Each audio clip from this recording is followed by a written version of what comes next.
Walang kino-cover up yung new majority.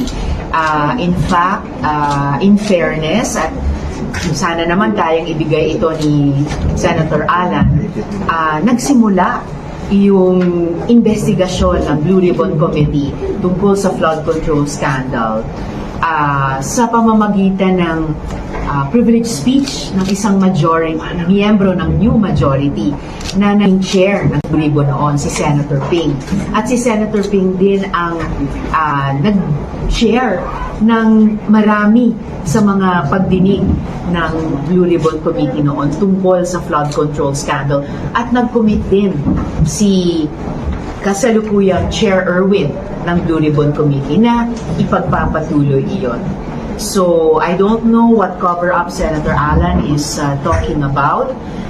Nung nag-meeting yung Blue Ribbon Committee under Chair Erwin the other week, in fact, nalaman namin na yung 18 ex-bodyguards ay nandun din sa Senate building, sa taas lamang sa office ni Senator Robin, at paulit-ulit silang inimbita ni Chair Erwin na bumaba dun sa Blue Ribbon Committee meeting.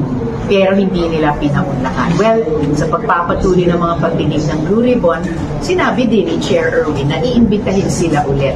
And by that time, maobliga silang humarap, no? I-honor yung imbitasyon para hindi na kailangan silang isampina pa or after a show cause order, ipa-aresto pa ng Blue Ribbon Committee.